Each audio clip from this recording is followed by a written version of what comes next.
दोस्तों, ये कहानी पूरी तरह से काल्पनिक है और केवल मनोरंजन के लिए बनाया गया है। और इस कहानी में किसी भी व्यक्ति, नाम, उत्पाद या वास्तविकता का अपमान नहीं किया गया है। अगर आप लोग हमारे PRM नॉवल चैनल पर नए हैं तो वीडियो को लाइक और चैनल को सब्सक्राइब जरूर करें, ताकि हम आप तक ऐसी वीडियो पहुंचाते रहें। अगर एपिसोड में कहीं कोई गलती होती है तो आप कमेंट करें, हम उसे फिर से अपलोड करेंगे। धन्यवाद। आप देख रहे हैं reborn of mysterious queen, episode 41। अब आगे माही ने पानी पीते हुए एक नज़र सामने बैठ अपने गुरु धना आचार्य जी पर डाली, जो उसी की तरफ देख रहे थे। जिन्हें देख माही ने एक गहरी सांस ली और पानी का गिलास रखकर गुरु धना आचार्य जी की तरफ देखा।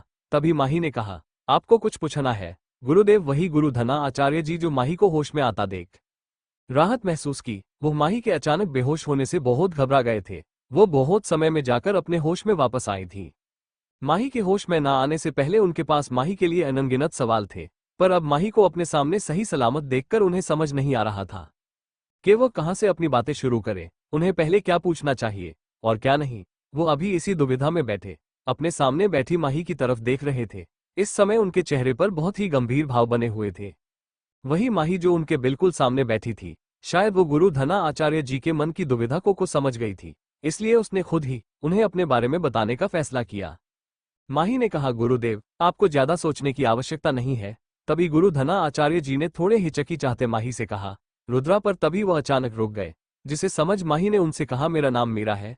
जिसे सुन धना आचार्य जी ने माही की तरफ देखा। माही ने आगे कहा, मैं भीमपुर राज्य के राजा तेज प्रताप सिंह की दूसरी बीवी कल्याणी की पुत्री हूँ। मैं भीमपुर राज्य की छोटी राजकुमारी मीरा तेज प्रताप सिंह हूँ। वही माही के बारे में जानकार गुरु धन आचार्य जी कुछ देर के लिए तो सदमे में ही चले गए। उन्हें तो लगा था कि माही कोई साधारण परिवार से होगी, परंतु उन्हें नहीं पता था कि माही उनके सर पर इतना बड़ा बम अचानक ही फोड़ देंगे। वही माही ने गुरु धना आचार्य जी के बनते बिगड़ते चेहरे के भावों ध्यान न देते हुए अपने बारे में आगे बताना शुरू किया। वही माही जैसे जैसे अपने बारे में बताती जा रही थी, आचार्य धना आचार्य जी बेचारे कभी सदमे में जाते तो कभी उसके कारनामे सुनकर अपना सर पकड़ लेते। धीरे धीरे माही ने अपने बारे में कुछ साफ साफ गुरु धना आचार्य जी को सब बता दिया कि किस तरह साजिशों के चलते उसे अपने घर से निकालकर यहाँ आना पड़ा और क्यों उसने अपना रूप इस तरह बदला। किस तरह अगर वह राजकुमार सूर्य से बचकर यहाँ रहस्यमयी अकादमी में आए। वही माही की कहानी सुन बेचारे आचार्य धनाचार्य जी तो कुछ समय लिए तो सदमे में ही बैठे हुए थे। वही माही ने अपनी सारी कहानी बताकर जब उसने अपना सर उठाकर सामने बैठे अपने गुरु की तरफ देखा तो वो थोड़ा डर गई, क्योंकि गुरु धना आचार्य जी बेहोश हो चुके थे। जिसे देख माही ने जल्दी से आगे बढ़ते हुए एक गिलास में पानी लेकर पानी के कुछ बूंदे उनके ऊपर डालने लगी। वही कुछ समय की कोशिशें के बाद आखिरकार माही अपने गुरु धना आचार्य जी को होश में ला ही दिया। वही गुरु धना आचार्य जी अपने होश में आकर अपने सामने बैठी लड़की को एकटक हैरानी से देखते रहे। उन्होंने कभी नहीं सोचा था कि इतनी छोटी सी उम्र में माही ने इतने बड़े कारनामे कर दिए। वह अकेले इतनी खतरनाक जंगलों को पार कर यहाँ रहस्यमय अकेडमी तक पहुंची थी, और वो भी उस इंसान को पागल बनाकर जिसे सभी राज्यों में सबसे समझदार, बुद्धिमान और ताकतवर राजकुमार होने का खिताब दिया गया था। कुछ देर बाद आचार्य धन आचार्य जी सामने एक कुर्सी पर बहुत ही गंभीर भाव लिए हुए बैठे हुए थे। उन्हें कुछ देर पहले की हुई अपनी हरकतों पर शर्मिंदगी हो रही थी। वह एक सभ्य और समझदार अध्यापक थे, वो इस तरह बर्ताव नहीं करते थे। उन्होंने अपना गला साफ करते हुए सामने बैठी माही की तरफ देखा, जिसके चेहरे पर इस वक्त बहुत ही गंभीर भाव बने हुए थे। उसे देखकर ऐसा लग रहा था कि माही को अपनी सच्चाई गुरु धना आचार्य जी को बताकर भी कोई डर नहीं था, जिसे जानकर वो काफी खुश थे। अब उन्हें एहसास हो रहा था कि शायद माही उन पर विश्वास करने लगी है, पर अभी भी माही के चेहरे पर परेशानी के भाव बने बने हुए थे। जिसे देख गुरु धना आचार्य जी ने माही से सवाल किया। माही ने उन्हें अपना नाम मीरा कहने से मना कर दिया था। उसने कहा था कि वह अपना पिछला जीवन भूलना चाहती है, इसलिए वो उसे अब माही के नाम से ही बुलाए। वही माही के बारे में जानकर गुरुदेव को भी उसके लिए काफी बुरा लगा रहा था कि वो किस तरह अपनों की ही साजिशों का शिकार हुई। इसलिए उन्होंने भी उससे ज्यादा सवाल जवाब नहीं किया और शांति से उसकी बातें मान ली। वही अपने गुरु की आवाज सुन माही ने गुरु धना आचार्य जी की तरफ देखा। क्या हुआ, कोई समस्या है? गुरु धना आचार्य जी ने माही के चेहरे की तरफ देखते हुए सवाल किया, जिसे सुन माही कुछ समय तक चुप रही। फिर उसने अपने दोस्तों की तरफ देखते हुए गुरु धना आचार्य जी से सवाल किया, गुरुदेव, क्या किसी की यादों को मिटाया जा सकता है? जिसे सुन गुरु धना आचार्य जी कुछ समय के लिए चुप हो गए। उन्हें माही के सवाल का कारण तो पता नहीं था, पर वो इतना समझ गए थे कि माही कोई भी सवाल बिना किसी कारण के नहीं पूछती। इसलिए उन्होंने कुछ देर सोच विचार करने के बाद कहा, हाँ, हो सकता है अगर कोई व्यक्ति अत्यधिक शक्तिशाली हो और उसका अपने पांचों तत्वों पर पूर्ण नियंत्रण हो तो ऐसा किया जा सकता पर इसमें उसकी कुछ समय की ही यादों को मिटाया जा सकता है, किसी की पूरी यादों को खत्म नहीं कर सकते हैं। जिसे सुन माही ने अपना सर हाँ में हिला दिया। वो इस समय किसी गहरी सोच में थी, जिसे समझ पाना अब गुरु धना आचार्य जी के लिए भी मुश्किल हो रहा था, पर उन्होंने माही से ज्यादा सवाल नहीं किए। तभी माही ने एक बार फिर गुरु धना आचार्य जी सवाल किया, गुरुदेव अकेडमी में प्रतियोगिता कब है? जिसे सुन गुरु धना आचार्य जी ने कहा, आज से 2 दिन बाद इस वर्षों की पहली प्रतियोगिता आयोजित की जाएगी। जिसे सुन माही के चेहरे पर एक डेविल स्माइल आ गई। अब आगे क्या होगा जानने के लिए सुनते रहिए रीबॉर्न ऑफ मिस्टीरियस क्वीन सिर्फ हमारे यूट्यूब चैनल पर। एपिसोड 42। अब आगे माही के चेहरे पर आए भावों को देखकर गुरु धना आचार्य जी ने अपनी आंखें थोड़ी छोटी कर माही की तरफ देखते हुए कहा, माही क्या चल रहा है तुम्हारे दिमाग में? जिसे सुन माही के चेहरे पर जो कुछ समय पहले एक डेविल स्माइल थी, वो और बड़ी हो गई। उसने अपनी आंखें ऊपर कर गुरु धना आचार्य जी की तरफ देखा, जिन आंखों को देख गुरु धना आचार्य जी का दिल कुछ पल के लिए धड़कना ही भूल गया। माही की आंखें इस समय खून की तरफ लाल हो गई थी। आज उसकी आंखों में किसी को मारने की भावना साफ साफ दिखाई दे रही थी। जिसे देख गुरु धना आचार्य जी को अब कुछ बहुत बुरा होने का आभास होने लगा। उन्होंने जल्दी से अपनी भावनाओं को संभालते हुए माही से सवाल किया, माही तुम क्या करने वाली हो? अब कुछ भी ऐसा मत करना जिससे तुम पर कोई बड़ी मुसीबत आए। जिसे सुन माही में कुछ नहीं कहा, वह बस चुपचाप अपने दोस्तों की दिशा में देखती रही, जो इस समय जहर के कारण एक गहरी नींद में चले गए थे। उसका छोटा ड्रैगन तो इस समय खतरे से बाहर था, पर उसके दोस्त वो अभी भी खतरे में थे, जिन्हें बचाने के लिए माही को जहर के एंटीडोट की जरूरत थी। और वो उसे रूपाली से ही पता चल सकता था, क्योंकि जो शहर रूपाली ने उसके दोस्तों को दिया था वो खास प्रकार से समुद्र राज्य में ही बनाया जाता था, तो उसका एंटीडोट भी उसके पास होना चाहिए। तभी एक छोटी सी परछाई औषधि कक्ष में आई, जो सीधी गुरु धना आचार्य जी के पास गई। उसने जल्दी से गुरु धना आचार्य जी को कुछ कहा। वही माही अपने सामने से जाते उस छोटे जीव को उसके गुरु की तरफ जाते हुए देखते रही। ये चीज सच में बहुत छोटा और अनोखी लग रही थी। जब वो गुरु धना आचार्य जी से कुछ कह रहा था तो उसकी भाषा को समझ पाना भी मुश्किल हो रहा था। उसकी अजीब सी भाषा माही के लिए बहुत मुश्किल थी। उसे ऐसा लग रहा था कि उसके द्वारा बोली गई भाषा को सिर्फ धना आचार्य जी ही समझ सकते थे। वही गुरुदेव कुछ समय ध्यान से उस छोटे जीव की बातों को सुनते रहे, जिसके बाद वो जीव कुछ ही समय में गायब हो गया। वही उस जीव की बातें सुनने के बाद गुरु धना आचार्य जी बहुत समय तक किसी सोच में डूबे रहे। तभी उन्होंने अपने सामने बैठी माही की तरफ देखा, जिसका चेहरा इस समय किसी शांत समुद्र की तरह शांत था। उसकी आंखें जो कुछ समय पहले गुस्से में लाल थी, वो अभी किसी काली रात की तरह शांत और भावहीन लग रही थी। कुछ समय माही को इसी तरह देखते हुए गुरु धना आचार्य जी ने माही से कहा, तुम्हें पता है ना कि तुम किस दिशा में जा रही हो? वो कोई आम परिवार नहीं है जिनके खिलाफ तुम जानने वाली हो। अगर तुमसे कोई गलती हुई तो ये तुम्हारे अपनों के लिए सही नहीं होगा। जिसे सुन माही मुस्करा दी। उसने अपनी जगह से खड़े होते हुए अपने कदम अपने दोस्तों की तरफ बढ़ा दिए। गुरुदेव आपको क्या लगता है, क्या कभी उन लोगों ने सोचा कि अगर मेरे परिवार को कुछ हो जाता तो मैं क्या करती? तो मुझे नहीं लगता मुझे किसी के बारे में सोचने की जरूरत है। अब जब उन्होंने अपने आप को मौत के मुंह में धकेल ही लिया है तो उन लोगों को मौत के दर्शन तो कराने ही होंगे। ये फर्ज बनता है मेरा कि मैं उन सभी की इच्छाओं को पूरा करूं। वही गुरु धना आचार्य जी को आज माही के बातों से एक अजीब सा डर लगने लगा था। उन्हें ऐसा लग रहा था कि वो अब सब कुछ तबाह करने वाली है। अब जो भी उसके बदले के बीच में आने वाला था, शायद ही वो बच पाएगा। गुरुदेव के उस छोटे जासूस ने उन्हें बता दिया था कि माही के दोस्तों की यह हालत किन लोगों के कारण हुई है, जिसे सुनकर उन्हें अब रूपाली और उसके दोस्तों पर बहुत गुस्सा आ रहा था कि कैसे वो लोग एक छोटी सी हार जीत के लिए किसी के प्राण तक ले सकते हैं। वही माही औषधि कक्ष से चली गई थी। वह अपने साथ कुछ किताबें भी लेकर गई थी, जिनका प्रशिक्षण वह इन 2 दिनों में करना चाहती थी। उसे 2 दिनों बाद होने वाली प्रतियोगिता की तैयारी करनी थी। वही गुरु धना आचार्य जी भी अपनी तैयारी में लग चुके थे। पता नहीं क्यों पर वह माही को किसी भी मुसीबत में अब पड़ता नहीं देख सकते थे। उन्हें धीरे धीरे माही से बहुत ज्यादा लगाव हो गया था। उनके लिए वो उनकी पुत्री के सामान बन चुकी थी, जिसे वो किसी भी कीमत पर किसी खतरे में नहीं डाल सकते थे। वो नहीं जानते थे कि माही क्या करने वाली है, पर वो जो भी करने वाली थी उसे रहस्यमयी अकेडमी में बहुत कुछ बदलने वाला था। वहीं दूसरी तरफ अपने ध्यान में बैठे संत देवेश ने अचानक अपनी आंखें खोली।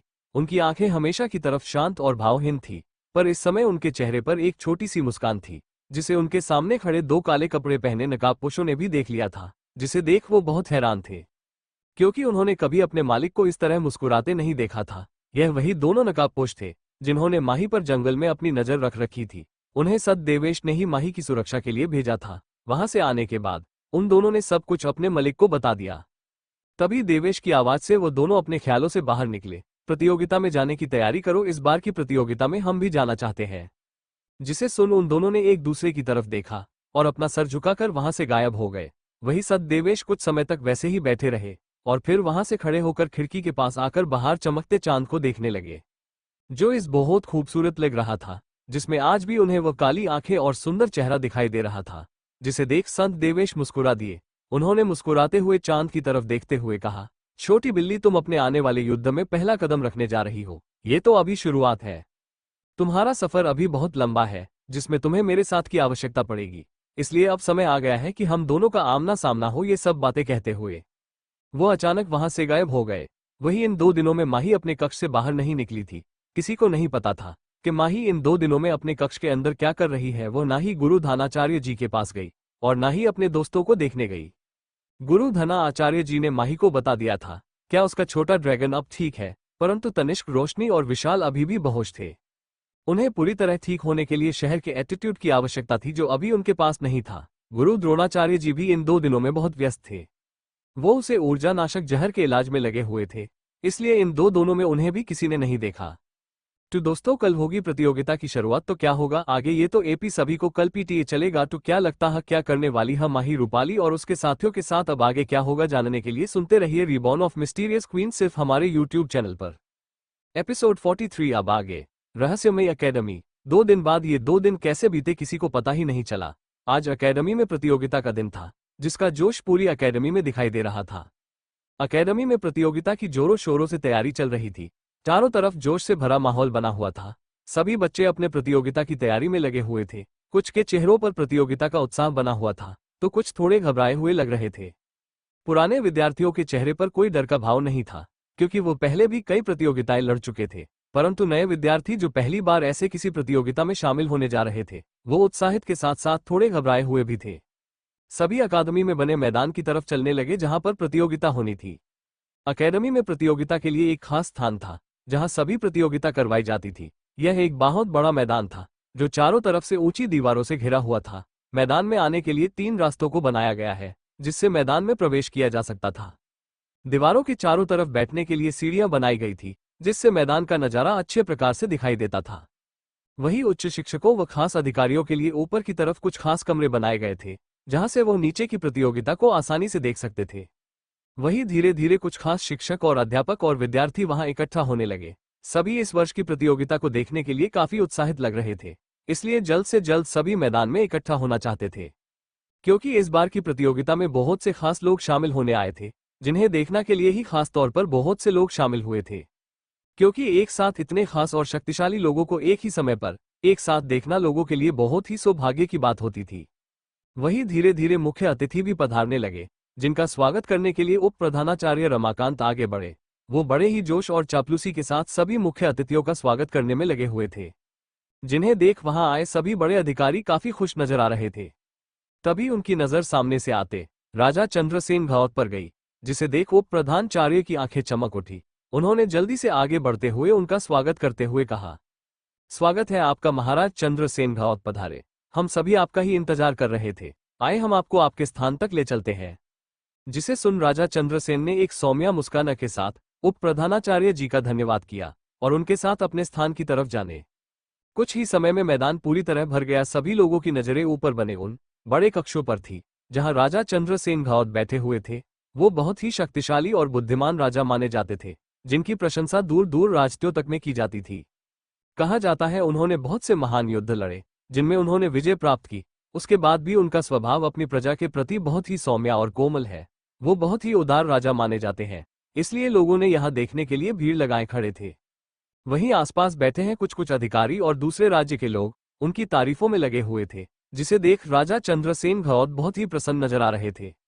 तभी सभी की नजर सबसे ऊंचे बने कक्ष पर गई, जहां प्रधानाचार्य जी के साथ एक शख्स प्रकट हुआ। ये कक्ष खासतौर पर अकादमी के कर्ता धर्ता और सबसे सम्मानित व्यक्ति प्रधानाचार्य जी के लिए बनवाया गया था, जहां बैठने की अनुमति सिर्फ उन्हें ही प्राप्त थी।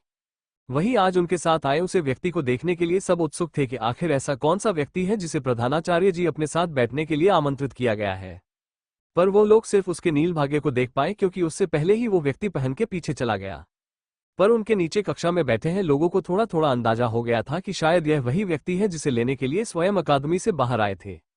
वहीं दूसरी तरफ माही इस समय गुरु धना आचार्य जी के औषधि कक्षा में थी। पूरे 2 दिनों बाद वो आज अपने दोस्तों से मिलने आई थिंक उसके छोटा ड्रैगन अब ठीक था, परंतु उसके दोस्त अभी भी गहरी निंद्रा में थे, जिसे देख उसकी आंखों में उदासी की झलक साफ नजर आ रही थी। पर उसने तुरंत ही अपने सभी भावों को छुपा लिया और अपनी खाली आंखों से अपने सामने बेहोश पड़े अपने दोस्तों को देखते रही। तभी उसके कंधे पर उसे किसी का हाथ महसूस हुआ, जिसे महसूस कर वो पीछे की तरफ नहीं पलटी। तभी गुरु धना आचार्य जी आगे आते हुए एक नजर माही के चेहरे की तरफ देखते हुए सामने बेहोश पड़े माही के दोस्तों की तरफ देखने लगे। कुछ देर की शांति के बाद गुरु धना आचार्य जी ने माही से सवाल किया, क्या तुम अपने लिए गए फैसले पर रेडी हो? तो मैं नहीं लगता इससे तुम्हारे आसपास के लोगों के लिए खतरा हो सकता है, और सबसे बड़ी बात ये तुम्हारे लिए भी सुरक्षित नहीं होगा। तो मैं क्या लगता है वो लोग तुम्हें इतनी आसानी से छोड़ देंगे? क्या वो तुम्हें हानि पहुंचाने के लिए कुछ नहीं करेंगे? बेशक मैं तुम्हें कुछ ना कर पाए, पर शायद तुम्हारे अपनों को वो बहुत कुछ कर सकते हैं। मैं तुम्हें यह नहीं कहता कि तुम उन सभी को माफ कर दो, बस मैं चाहता हूं कि इस युद्ध में तुम अपना ख्याल रखो,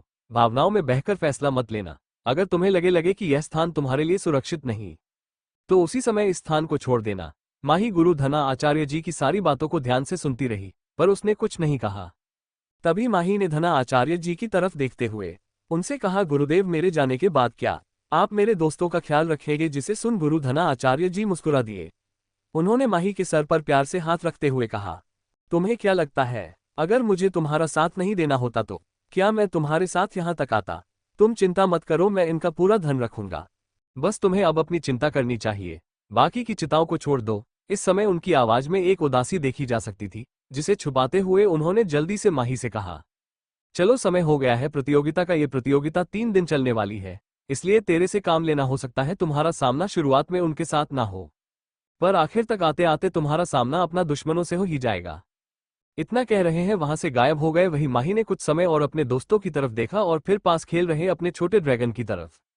जय गुरुदेव द्वारा बनाए गए माही के क्लोन के साथ खेल रहा था, जिसे देख माही के चेहरे पर एक मुस्कान आ गई। कुछ समय उसे यूं ही निहारने के बाद माही विवाह से प्रतियोगिता मैदान के लिए चली गई। वही प्रतियोगिता मैदान में सभी शिक्षक और प्रतियोगिता देखने आए शिष्य वहां इकट्ठा हो चुके थे। अब इंतजार था तो उन प्रत्याशियों का जो इस प्रतियोगिता में शामिल होने जा रहे थे। सभी प्रधानाचार्य जी ने सभी प्रत्याशियों को मैदान में आने का निमंत्रण दिया, जिसे सुन धीरे धीरे सभी विद्यार्थी मैदान की तरफ बढ़ने लगे। अब आगे क्या होगा जानने के लिए सुनते रहिए रिबॉर्न ऑफ मिस्टीरियस क्वीन सिर्फ हमारे यूट्यूब चैनल पर। एपिसोड 44 अब आगे। रहस्यमय एकेडमी प्रतियोगिता मैदान। प्रधानाध्यापक जी के आदेश देते ही प्रतियोगिता में शामिल होने वाले सभी विद्यार्थी मैदान में प्रवेश करने लगे। जहां सबसे आगे रूपाली और उसके दोस्तों ने मैदान में प्रवेश किया, जिसे देख उप प्रधानाध्यापक जी ने राजा चंद्रसेन घौत की तरफ झुकते हुए उनके सामने उनकी तारीफ के पुल बांधने शुरू कर दिया। महाराज, हमें लगता है इस बार की प्रतियोगिता तो आपके पुत्र और पुत्री ही विजय करने वाले हैं। आपको तो शायद खबर ही नहीं कि यहाँ अकेडमी में उनकी शक्तियों की लोग कितनी प्रशंसा होती है। वो सभी शिक्षकों के पसंदीदा छात्र है। मैंने भी कई बार उनके प्रशिक्षण की जांच की है, जिससे मुझे पता चला है कि वो बहुत ही महान योद्धा बनेंगे, बिल्कुल आपकी तरह।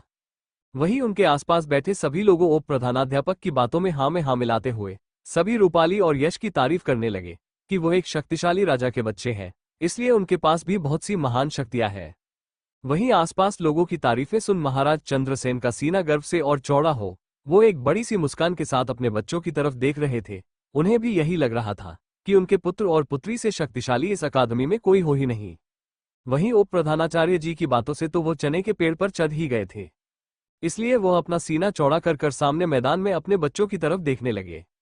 धीरे धीरे 100 से भी ज्यादा बच्चे नीचे मैदान में इकट्ठा होना शुरू हो गए, जिन्हें देख सभी उनका मनोबल बढ़ाने लगे। वे सभी प्रतियोगिता शुरू होने के लिए काफी उत्साहित नजर आ रहे थे।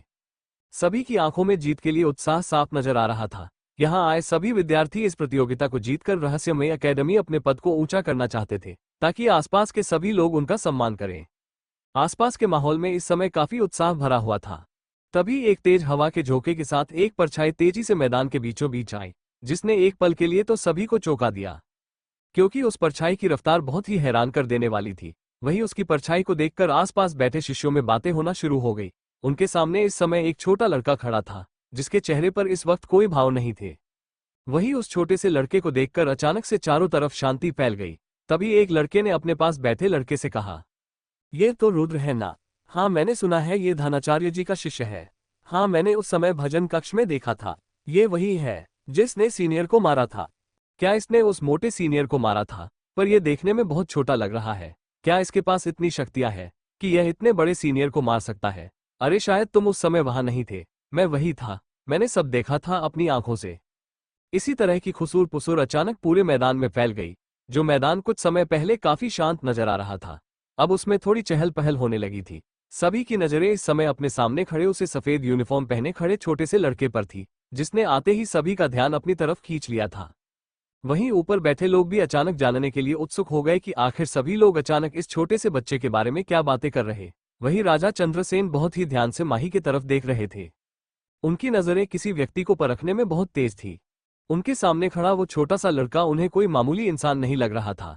बेशक वो उम्र में छोटा दिख रहा था, पर उसके आसपास का ऑरा उसकी उम्र से भी ज्यादा स्ट्रांग और खतरनाक नजर आ रहा था, जिसे महसूस कर उन्होंने अपने पास बैठे उप प्रधानाचार्य रमाकांत से सवाल किया। उप प्रधानाचार्य जी, ये छोटा बच्चा कौन है? जिसे सुन उप प्रधानाचार्य, जो अपने गुस्से भरी आंखों से माही को ही घूर रहे थे, उन्होंने अपने गुस्से भरी आंखों से माही की तरफ देखते हुए कहा, यह एक सरफेरा अनाथ लड़का है, जिसके अंदर तमीज नाम की चीज नहीं है।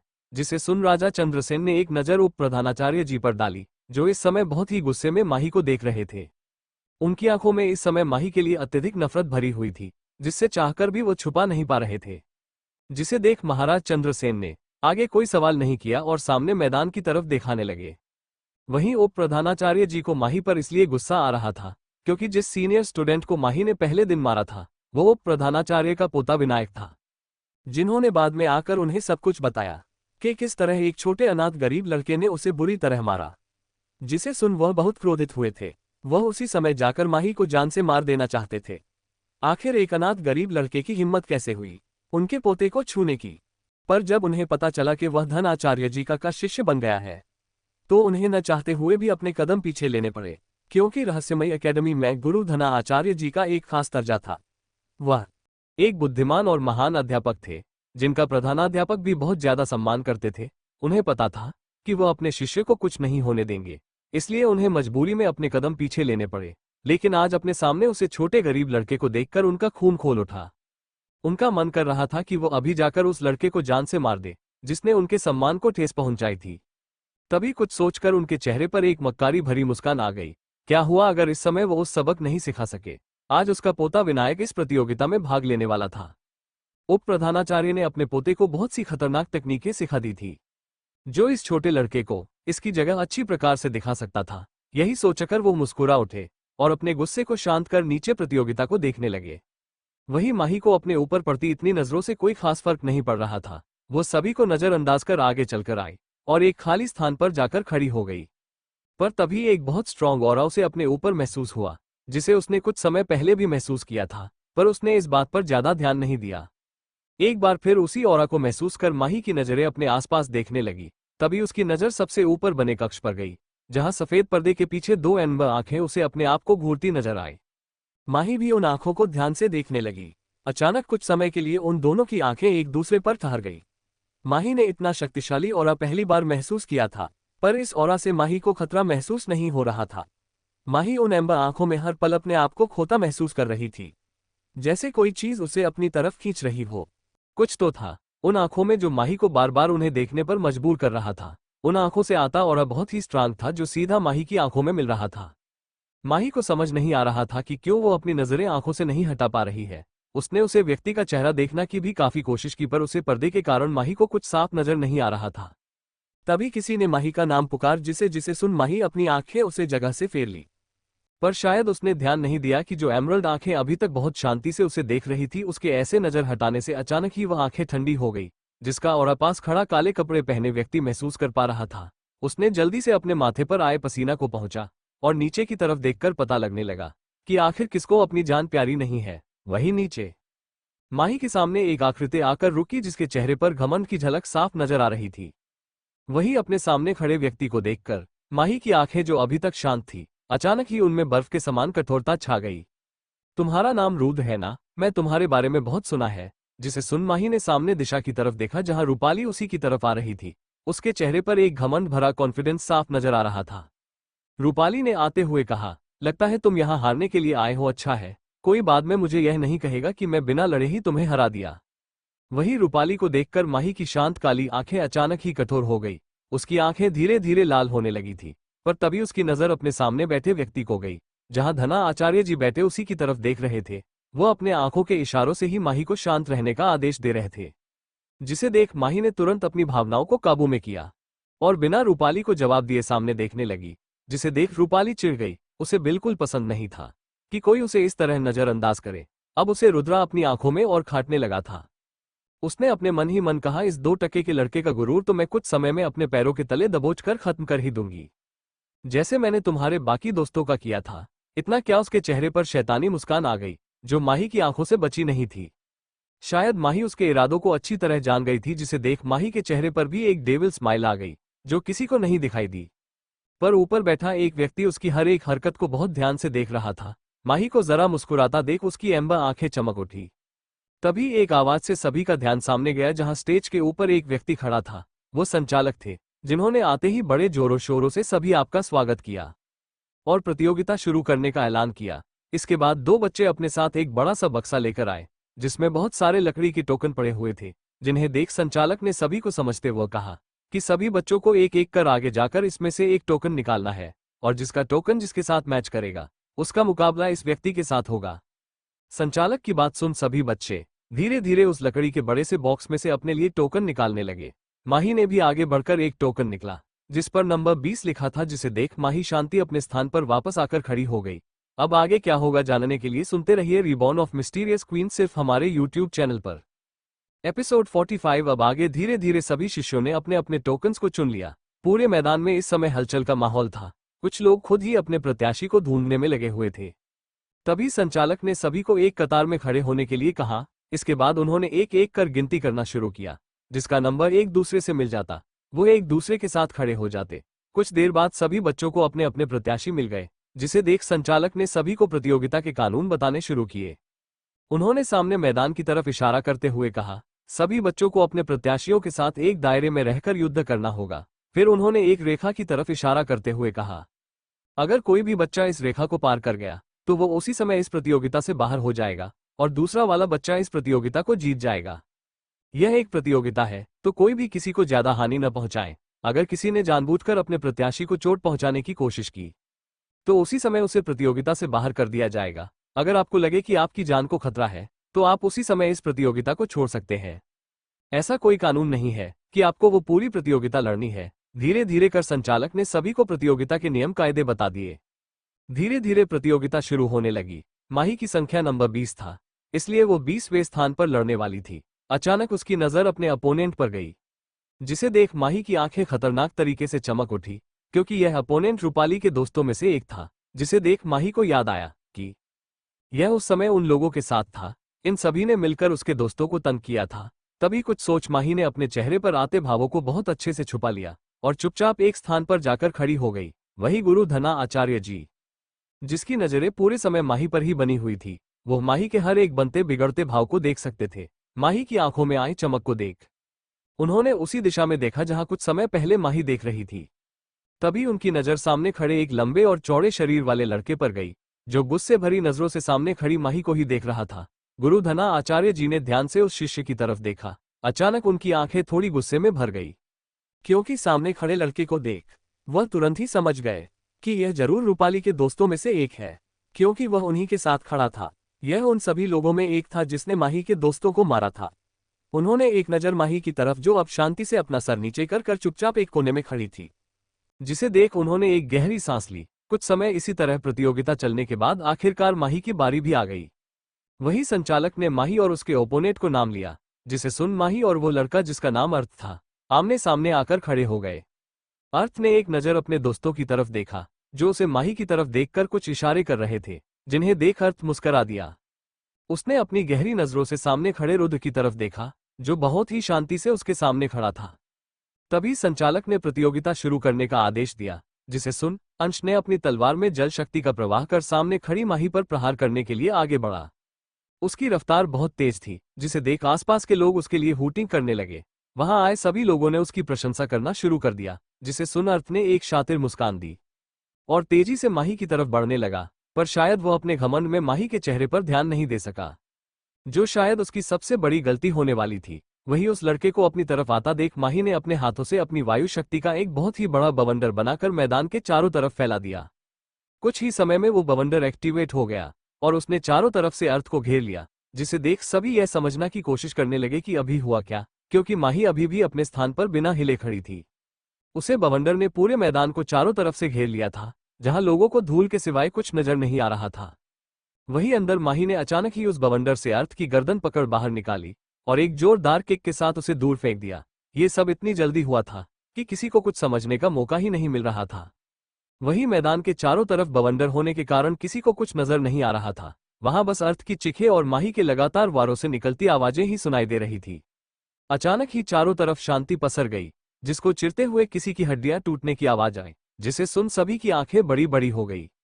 अचानक ही वो बवंडर शांत हो गया और एक आकृति तेजी से उसके अंदर से बाहर आई, जिसे देख लोगों के बीच अचानक ही मौत के समान सन्नाटा पसर गया, क्योंकि बवंडर के अंदर से जो आकृति निकाल कर आई थी वो अर्थ था।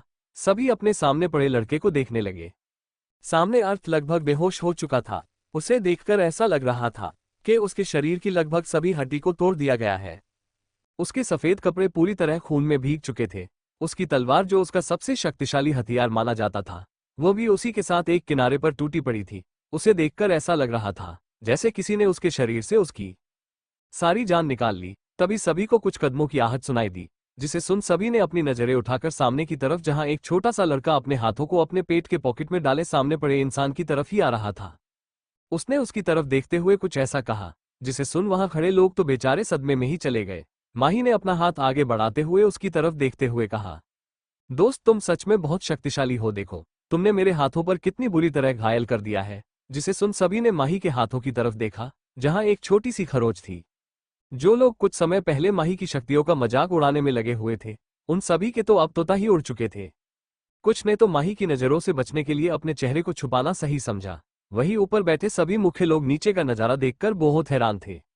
वो जितना छोटा और कमजोर इस बालक को समझ रहे थे, यह उतना ही ज्यादा शक्तिशाली और बुद्धिमान था।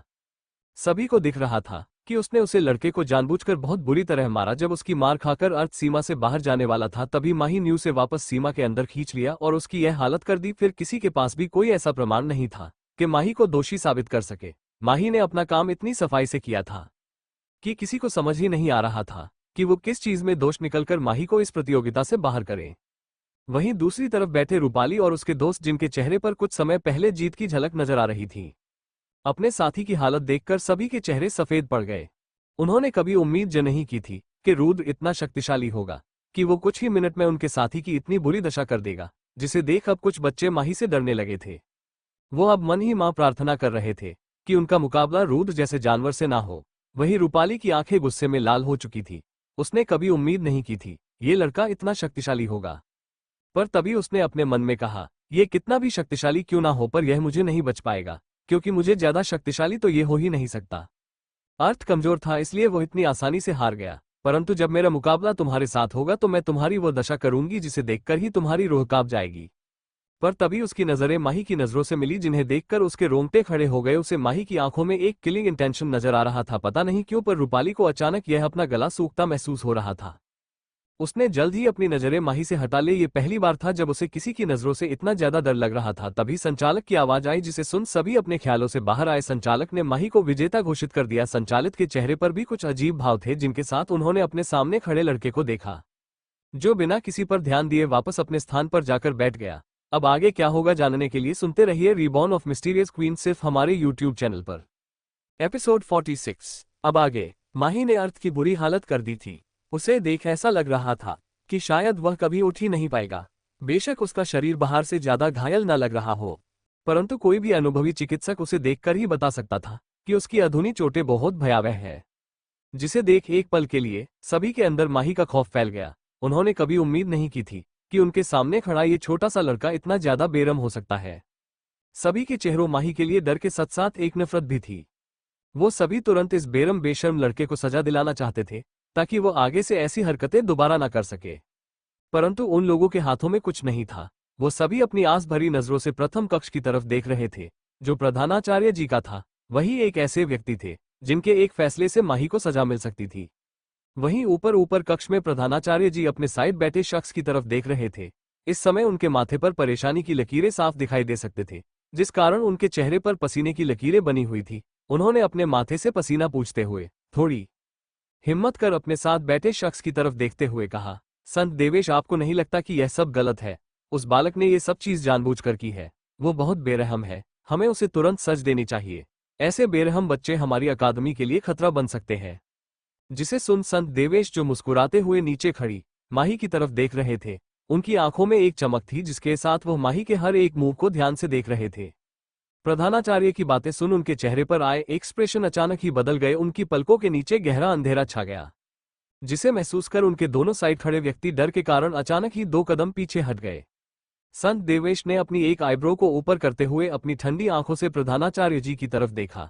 वही उनके आंखों से निकलते खतरनाक ऑरा के कारण प्रधानाचार्य जी के हाथ कांपने लगे।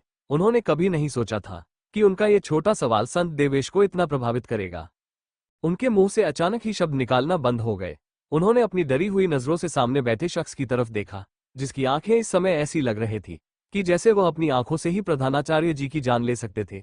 संत देवेश ने एक ठंडी मुस्कान के साथ प्रधानाचार्य जी की तरफ देखते हुए कहा, हमें नहीं लगता कि उसने किसी भी नियम का उल्लंघन इस प्रतियोगिता में किया है, और प्रतियोगिता में हार जीत तो चलती रहती है। और अगर आपको इतनी सी चोट के कारण एक प्रतियोगिता कराने से डर लग रहा है, तो क्यों ना आप अपनी एकेडमी बंद कर दीजिए, क्योंकि फिर यहाँ योद्धा तो तैयार नहीं हो सकते। जिसे सुन प्रधानाध्यापक जी का चेहरा सफेद पड़ गया। वो अच्छे से जानते थे कि अगर वो इस एकेडमी को बंद करने लगे तो कोई भी उन्हें कुछ नहीं कह सकता था। सत देवेश के चेहरे पर ये सब कहते हुए एक मुस्कान थी। इस समय उनके चेहरे पर बैठक कोई भाव नहीं थे, परंतु उनकी मुस्कान ही यह बताने के को काफी कि उन्हें उनका सवाल करना पसंद नहीं आया। इसलिए उसने चुप रहना ही सही समझा। उनके दिमाग में इस समय बहुत से सवाल चल रहे थे कि आखिर क्यों एक महान संत एक मामूली से लड़के का इतना बचाव कर रहे हैं। वो कभी भी किसी के लिए कुछ नहीं करते थे, उन्हें तो जैसे इस दुनिया से कोई फर्क ही नहीं पड़ता था। फिर आज अचानक क्यों वो एक मामूली से लड़के के लिए इस अकादमी को नष्ट करने तक के लिए तैयार थे। ऐसे ही अनगिनत सवाल प्रधानाचार्य जी के मन में चल रहे थे, पर ये सब बातें प्रधानाचार्य जी अपने मन में कह सकते थे, क्योंकि संत देवेश के सामने वो कभी भी ऐसे शब्द बोलने की हिम्मत नहीं कर सकते थे। इसीलिए उन्होंने किसी से कुछ नहीं कहा और चुपचाप बैठे आगे की प्रतियोगिता को देखने लगे। वहीं नीचे बैठे लोग जो प्रधानाचार्य जी की प्रतिक्रिया का इंतजार कर रहे, प्रधानाचार्य जी को कोई प्रतिक्रिया न करता देख सभी निराश हो गए। कई लोगों ने इस चीज पर सवाल भी उठाए कि वो क्यों इस बालक को दंड नहीं दे रहे हैं, पर वो इससे ज्यादा कुछ नहीं कर सकते थे, क्योंकि सभी जानते थे कि प्रधानाचार्य जी कितने ज्यादा ताकतवर है। इसलिए कोई भी अपने लिए कोई मुश्किल मोल नहीं लेना चाहता था।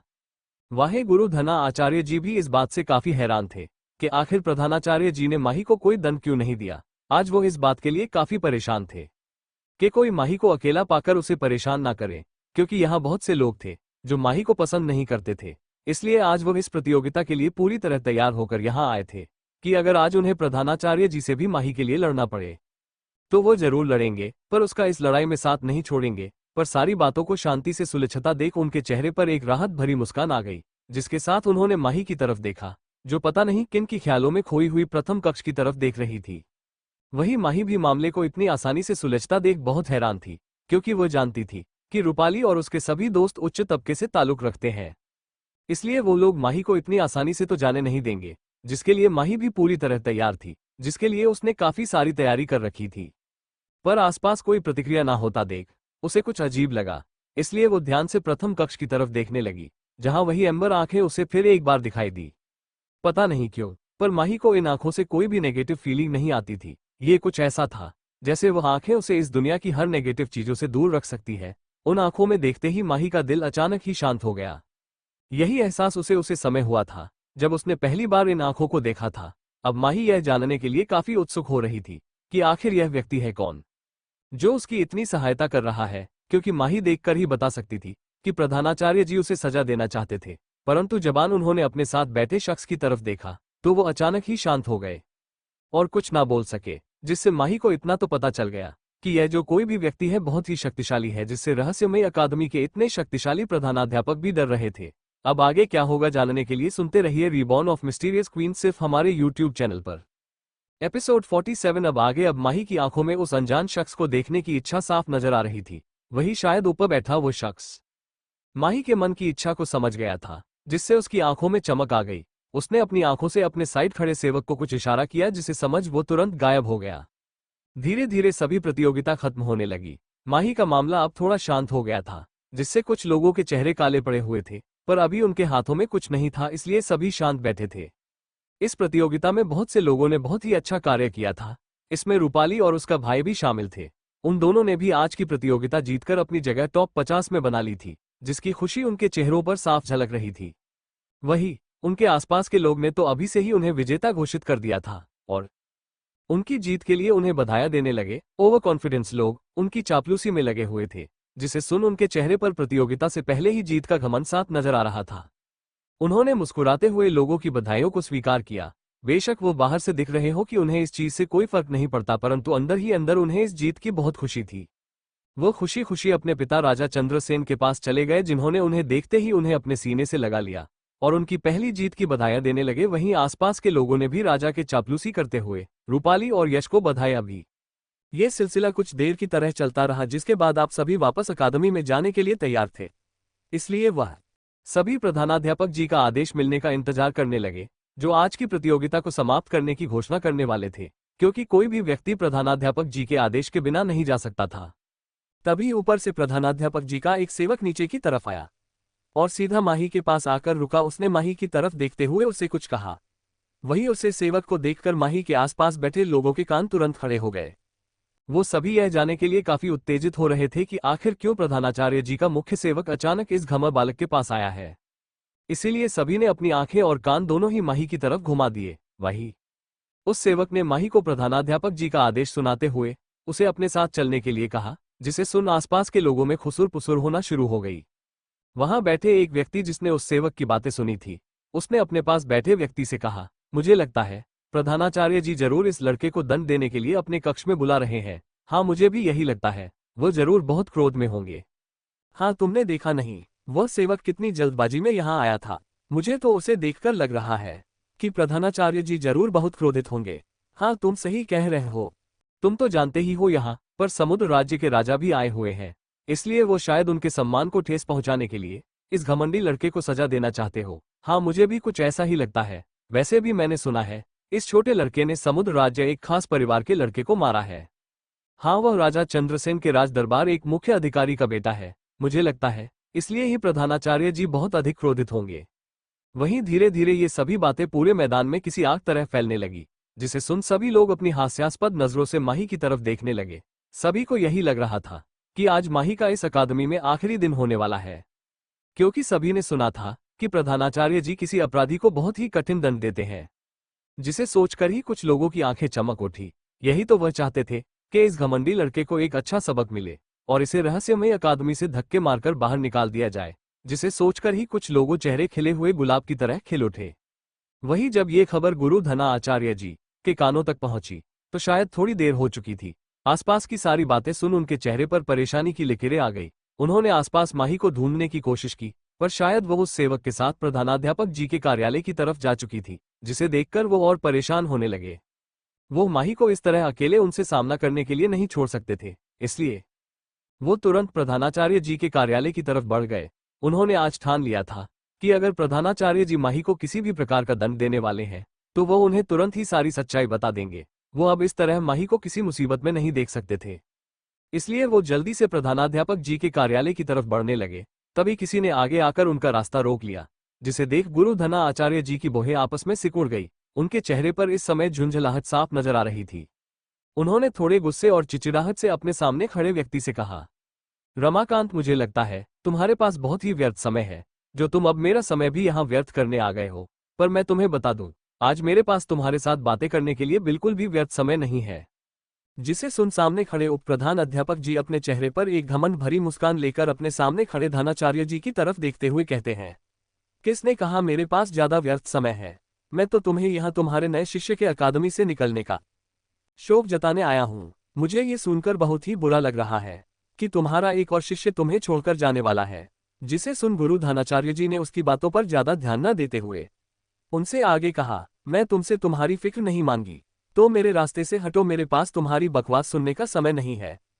वही उप प्रधानाचार्य रमाकांत ने गुरु धना आचार्य जी की सारी बातों को नजरअंदाज कर दिया और अपनी बातों को आगे बढ़ाते हुए कहा, मैंने तो तुम्हें पहले ही कहा था, मेरे पोते से अच्छा शिष्य तो तुम्हें कभी मिल ही नहीं सकता। पर पता नहीं तुम्हें उन गरीब और कमजोर लोगों में क्या नजर आता है, जो तुम हर बार उनके बहकावे में आ जाते हो। वही गुरु धना आचार्य जी, जो माही को लेकर काफी परेशान हो रहे रमाकांत की बकवास सुनकर उन्हें उसे पर और अधिक गुस्सा आने लगा। उन्होंने गुस्से में अपने दांत पीसते हुए रमाकांत से कहा, योग्य इंसान को किसी की सिफारिश की आवश्यकता नहीं होती। यदि तुम्हारा पोता इतना ही योग्य है तो तुम उसका अगला मुकाबला मेरे शिष्य रुद्र से करवाना। अगर वो कुछ समय भी रुद्र के सामने टिक पाया तो मैं खुशी खुशी उसे अपना शिष्य स्वीकार कर लूंगा। वही अपने पोते की बराबरी किसी गरीब लड़के से होता देखकर रमाकांत जी आग बबूला होने लगे। वो एक गरीब छोटा लड़का कैसे उनके पोते के बराबरी कर सकता था। तभी उन्होंने अपने चेहरे पर एक शातिर मुस्कान के साथ धना आचार्य जी की तरफ देखते हुए कहा, मुकाबला तो तब होगा जब तुम्हारा शिष्य इस अकादमी में रहेगा। मुझे तो लगता है प्रधानाचार्य जी उसे घमंडी लड़के को आज इस अकादमी से निकाल फेंकेंगे। इतना कह उसने सामने की तरफ देखा पर उनके आसपास कहीं भी धना आचार्य जी नजर नहीं आए, जिसे देखकर वो और अधिक क्रोधित हो गए। उन्होंने गुस्से में अपने दांतों को पीसते हुए कहा, अगर तुम एक अच्छे शिक्षक नहीं होते और मुझे मेरे पोते के लिए मुझे तुम्हारी आवश्यकता नहीं होती तो मैं कब का तुम्हें इस अकादमी से बाहर निकलवा फेंकता। अगर तुम्हारा यही बर्ताव रहा तो कुछ ही समय है तुम्हारे पास इस अकादमी में रहने के लिए। एक बार मैं प्रधानाध्यापक बन जाऊं उसके बाद सबसे पहले मैं तुम्हें इस अकादमी से बाहर निकाल फेंकूंगा। वहीं प्रधानाध्यापक जी के कार्यालय में सेवक ने माही को प्रधानाध्यापक जी के कार्यालय के दरवाजे तक छोड़ दिया। इसके आगे का सफर माही को खुद ही तय करना था। माही कुछ समय वहीं खड़ी रही और फिर एक गहरी सांस लेकर उसने दरवाजा खटखटाया। इसके तुरंत बाद ही अंदर से एक बुद्धि आवाज आई। ये कुछ ऐसा था जैसे वो दरवाजे पर कान लगाकर उसी का इंतजार कर रहे हो। माही इन बातों पर ज्यादा ध्यान ना देते हुए अपने कदम कक्ष के अंदर बढ़ाए। वहीं प्रधानाचार्य जी का कक्ष काफी सुंदर और आरामदायक था, जिसे देखने भर से ही किसी की आंखों को शांति मिल सकती थी। चारों तरफ एक हरा भरा और शांति नमा माहौल था। इस कक्ष को बहुत ही साधारण परंतु एक आकर्षक तरीके से सजाया गया था। यहाँ के हर एक चीज देखने में सुंदर और पॉजिटिव ऊर्जा का संरक्षण लग रही थी। तभी माही की नजर पूरी कक्षा से होते हुए सामने बैठे प्रधानाध्यापक जी पर गई, जो इस समय एक लकड़ी की छोटी इमेज के पास बैठे हुए थे, जिसके ऊपर उन्होंने के समान कुछ उपकरण रखे हुए थे। माही ने आज पहली बार प्रधानाध्यापक जी को ध्यान से देखा था। उनकी उम्र इस समय काफी थी, जिस कारण उनके चेहरे खजूरियों ने घेरा हुआ था। उसके साथ ही उनके चेहरे और सर के बाल लंबे और सफेद थे। वो दिखने में जितने बूढ़े नजर आ रहे थे उनके आसपास से निकालता और उतना ही शक्तिशाली और मजबूत नजर आ रहा था, जो उनकी उम्र को और तजुर्बे से मैच कर रहा था। माही ने झुककर उन्हें प्रणाम किया। वही सामने बैठे प्रधानाध्यापक जी अपनी पारखी नजरों से अपने सामने खड़े छोटे लड़के की तरफ देख रहे थे, जिसकी आयु उसके शरीर से निकलते ऑरा से बिल्कुल भी मेल नहीं खा रही थी। बेशक उसकी आयु अभी काफी छोटी थी, परंतु उसके शरीर से निकलती आभा और उसकी आंखों की चमक उसे एक अनुभवी व्यक्ति दर्शाने के लिए काफी थी, जिसे देख प्रधानाध्यापक जी भी कुछ समय के लिए हैरानी से माही की तरफ देखने लगे। उनके जीवन में ये दूसरा ऐसा व्यक्ति था जिसका ऑरा उन्हें इतना प्रभावित कर रहा था कि वो उसकी आंखों में देख नहीं पा रहे थे, जिसे सोच उन्होंने अपनी तिरछी नजरों से अपने पास बैठे व्यक्ति की तरफ देखा। यही वो कारण था जिसके कारण आज उन्होंने माही को यहां बुलाया था। पर उनके सामने बैठा व्यक्ति इस समय अपने सामने रखे खेल में मग्न था, जैसे वो दर्शन चाह रहा हो कि उसे इस दुनिया से कोई मोह हो ही ना। जिसे देख प्रधानाध्यापक जी ने एक छोटी सी मुस्कान के साथ माही की तरफ देखते हुए उसे अपने पास बुलाया, जिसे देख माही बिना किसी झिझक के प्रधानाध्यापक जी की तरफ बढ़ने लगी। पर तभी किसी चीज को देखकर उसके चलते कदम अपने आप ही रुक गए। उसने पहले प्रधानाध्यापक जी के पास बैठे व्यक्ति पर ध्यान नहीं दिया, परंतु जब वो उनके पास गई तो उनके सामने बैठे व्यक्ति को देखकर माही कुछ समय के लिए अपनी जगह पर जम गई। उसकी काली आंखें अचानक कुछ सोचकर बड़ी बड़ी हो गई। उसकी आंखों के सामने से अचानक ही एक आकृति गुजरी, जो उसने आज से कुछ महीना पहले उसी गुफा में देखी थी। उसे ऐसा क्यों लग रहा कि उसके सामने बैठा यह व्यक्ति हूबहू उस संगमरमर की मूर्ति के समान दिख रहा है।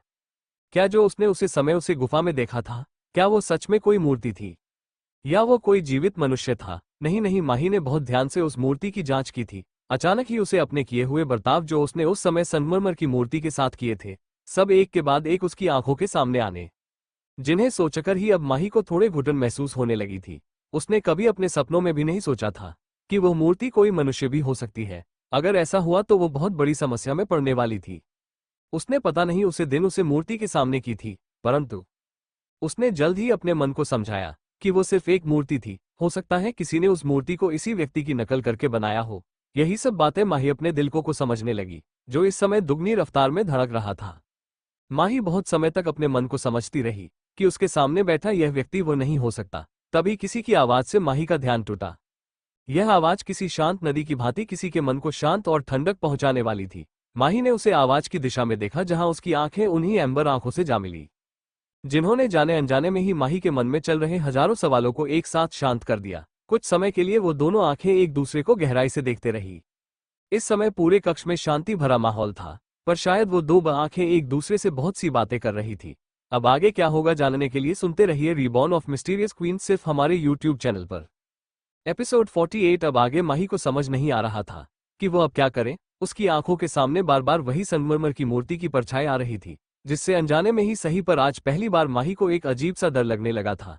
क्या हो अगर वह मूर्ति कोई जीवित मनुष्य हो, तो वह क्या करेगी? यही सब सोच सोचकर माही का दिमाग खराब हुआ जा रहा था।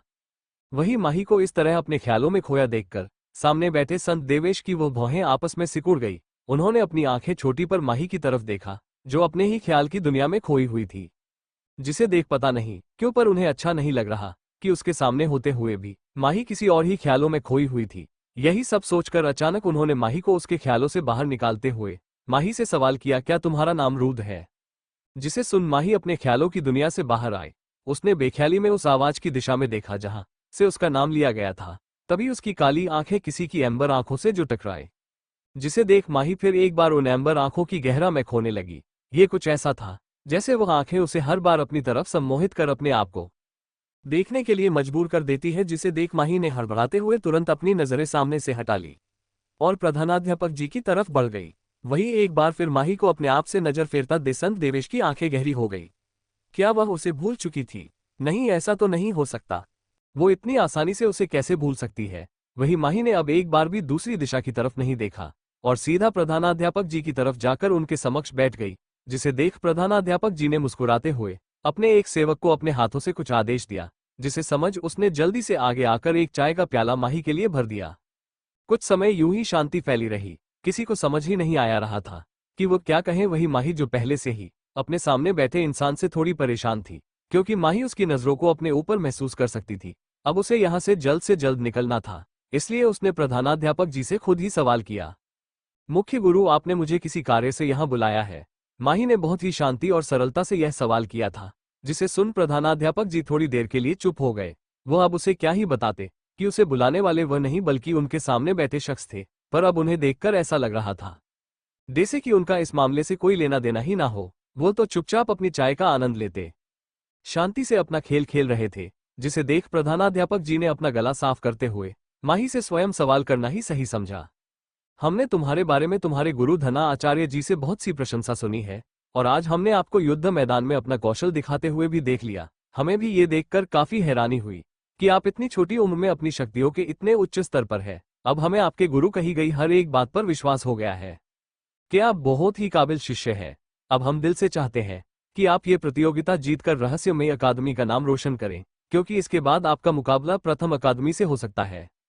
माही जिस समय से यहाँ आई थी, उसने कभी प्रथम अकादमी का जिक्र किसी के मुंह से नहीं सुना था, इसलिए उसने असमंजस में प्रधानाध्यापक जी की तरफ देखते हुए कहा, सवाल किया, क्या हमारे और प्रथम अकादमी के बीच कोई प्रतियोगिता होती है? जिसे सुन प्रधान अध्यापक जी ने हल्के से मुस्कुराते हुए अपना सर हाँ में हिला दिया। छोटे बच्चे, तुम्हें क्या लगता है तुम्हारे अध्यापक इतने वर्षों से किस हराते हुए आ रहे हैं? जिसे सुन माही ने अपनी आंखें उठा प्रधानाध्यापक जी की तरफ देखा। प्रधानाध्यापक ने आगे बताते हुए कहा, प्रथम अकेडमी यहाँ की सबसे शक्तिशाली और कई रहस्य से भरी अकादमी है।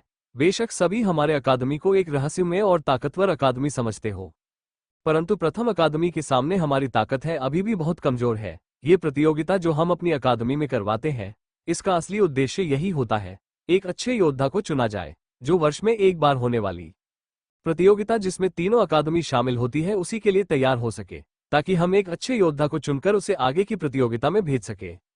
तभी अचानक प्रधानाचार्य जी अपनी बातें कहते हुए कुछ सोचकर रुक गए। उन्होंने थोड़ा झिझकते हुए माही की तरफ देखा, जो उनकी सभी बातों को ध्यान से सुन रही थी।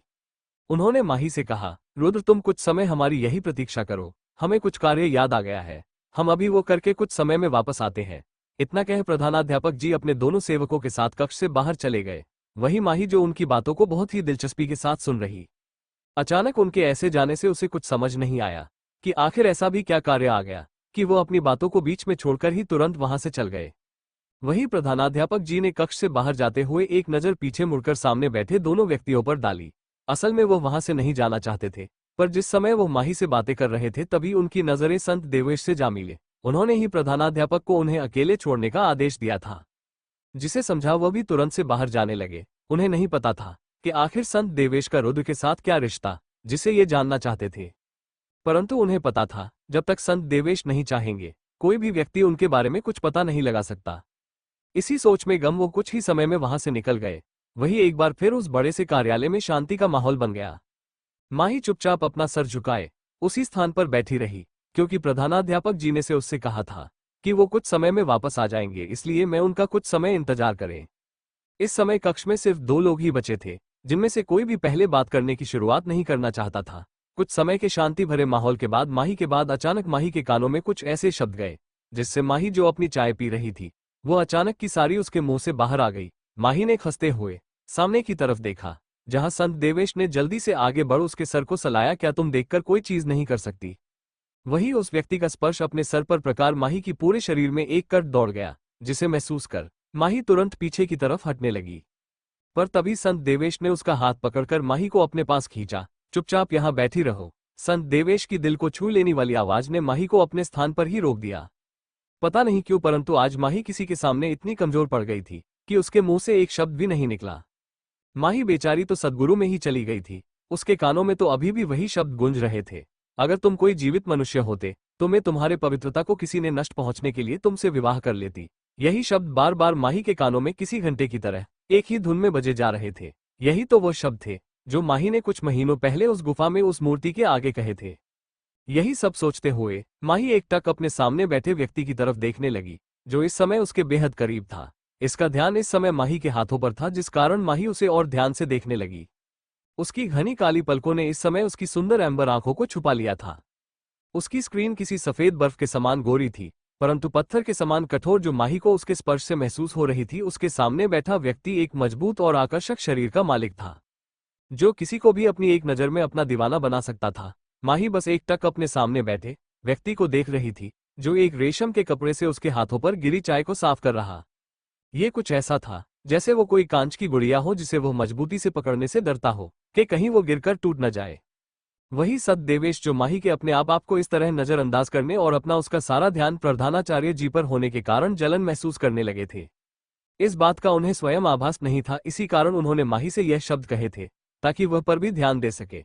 पर उन्हें नहीं पता था कि माही इन वाक्यों से इतनी ज्यादा हैरान हो जाएगी कि वो चोट पहुंचा देगी। इसलिए जब उन्होंने देखो कि माही ने अपने हाथों पर चाय गिरा ली है, तो उन्होंने बिना सोचे समझे माही के हाथों को पकड़ लिया। माही के हाथों संभोग करते हैं उन्हें भी अपने शरीर में माही की बातें एक झटका महसूस हुआ। उन्हें समझा नहीं आ रहा था कि आखिर क्यों उन्हें माही इतनी फिर्क हो रही है। वह इसी तरह कुछ समय माही के हाथों को पकड़े हुए ही अपने ख्यालों से लड़ते रहे। पर अचानक माही के हाथों को पकड़ने के बाद देवेश को एहसास हुआ कि उसके हाथ किसी रुई की भांति बहुत ही कोमल और सफेद थे, जो उनके कठोर हाथों में के किसी नवजात शिशु के हाथों के समान लग रहे थे। उन्हें ऐसा लग रहा था कि अगर उन्होंने माही के हाथों पर ज्यादा दबाव डाला तो कहीं ये हाथ उनसे टूट ही न जाए। क्या किसी के हाथ इतने कोमल और सुंदर हो सकते थे? अब आगे क्या होगा जानने के लिए सुनते रहिए रिबॉर्न ऑफ मिस्टीरियस क्वीन सिर्फ हमारे यूट्यूब चैनल पर। एपिसोड 49। अब आगे वही माही अभी हैरानी से अपने सामने व्यक्ति की तरफ देख ही रही थी। उसे समझ नहीं आ रहा था कि वो इस समस्या से कैसे निपटे। अगर सच में आज इस व्यक्ति ने उसे पहचान लिया तो वह नहीं जानती कि वो उसके सवालों से कैसे बचेगी। क्या कहेगी वह अपने सामने बैठे व्यक्ति से? कैसे अपने किए कांड की सफाई दे? अब उसे खुद पर ही बहुत गुस्सा आ रहा था। उसने खुद को अपने मन में डांटते हुए कहा, पागल गधी कहीं की, बिना सोचे समझे तू ऐसे ही किसी चीज को कैसे छू सकती? तुम क्या एक बार ध्यान से जांच नहीं कर सकती थी? तू बार बार क्यों भूल जाती है कि तू किसी साधारण दुनिया में नहीं है? यह एक जादुई दुनिया है, यहाँ कुछ भी हो सकता। पता नहीं उस दिन कहां से तेरे अंदर का इमरान हाशमी जाग गया कि तूने एक मूर्ति के साथ ऐसी हरकतें की जिस लड़की ने आज तक किसी सुंदर से सुंदर नौजवान लड़के तक को भाव नहीं दिया। वो उसे दिन एक मूर्ति पर फिसल गई। तभी संत देवेश ने एक बार माही से फिर वही सवाल किया, रुद्र तुम मुझे बताओ कि अगर कोई स्त्री किसी शरीफ पुरुष की पवित्रता को नष्ट करती है तो उसकी सजा उसे क्या मिलनी चाहिए? जिसे सुन माही जल्दी से अपने ख्यालों से बाहर आए। उसे अपनी एक आईब्रो ऊपर उठाते हुए अपने सामने बैठे चालाक लोमड़ी के भांति चतुर इंसान की तरफ देखा, जो इस समय अपने आप को इतना मासूम दर्शा रहा था जैसे उसके साथ कितना घोर अन्याय हुआ हो। इस समय संत देवेश का चेहरा और उनकी आंखें किसी सताए हुए बच्चे के समान प्यारी और मासूम लग रही थी, जिन्हें देख एक पल के लिए तो माही भी पिघल गई। परंतु माही ने जल्द ही अपना होश संभल लिए। वो इस तरह किसी के बहकावे में नहीं आ सकती थी। क्या यह व्यक्ति उसे पागल समझ रहा है? अगर यह इतना ही शरीफ और मासूम इंसान था तो क्या यह अपनी आंखें खोलकर उसे बात नहीं सकता था कि वो कोई मूर्ति नहीं है बल्कि एक जिता जागता व्यक्ति है? अचानक ये ख्याल माही के दिमाग में आते ही माही ने तुरंत अपनी काली आंखों गुस्से में छोटी करते हुए तुरंत अपना हाथ संत देवेश के हाथों से हटा लिया और थोड़ा पीछे होकर एक गंभीर चेहरे के साथ उनकी तरफ देखने लगी। वही एक बार फिर माही को खुद से दूर जाता देख संत देवेश ने घूरकर माही को देखा। क्या उसमें कोई कांटे लगे हैं जो ये छोटी बिल्ली हमेशा फुदक कर उसे दूर भागती रहती है, या वो दिखने में अच्छा नहीं है? यही सब सोचते हुए वो माही की तरफ देखने लगे हैं। वही माही जिसे संत देवेश के सवालों से ऐसा लगने लगा था कि शायद वो उसे पहचान नहीं पा रहे हैं, क्योंकि वो इस समय एक लड़के के रूप में थी।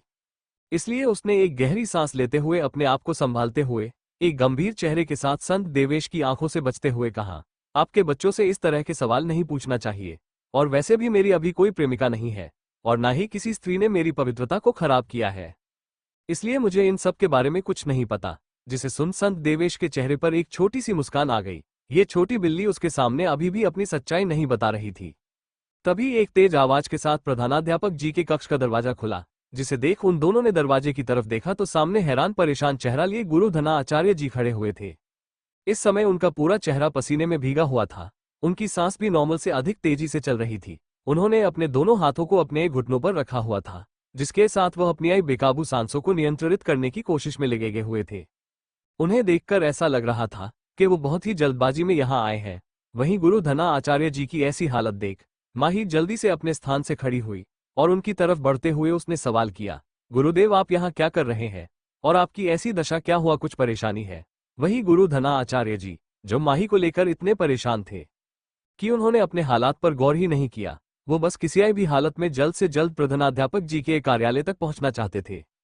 जब उन्होंने माही को सही सलामत देखा तब उन्हें ये समझ में आया कि वो किस तरह बिना प्रधानाध्यापक के आदेश के बिना ही उनके कक्ष में आ गए हैं, जिसे देखकर अब उन्हें काफी शर्मिंदगी हो रही थी। उन्होंने अपने आसपास प्रधानाध्यापक जी को खोजना शुरू किया ताकि वह उनसे अपने अभी के बर्ताव की क्षमा मांग सके, परंतु इस कक्ष में माही के अलावा उन्हें कोई नजर नहीं आ रहा था, जिसे देख उन्होंने थोड़े असमंजस में कक्ष के चारों तरफ देखना शुरू किया, क्योंकि प्रधान अध्यापक जी ने ही तो माही को यहाँ बुलाया था, तो वो कहाँ हो सकते हैं।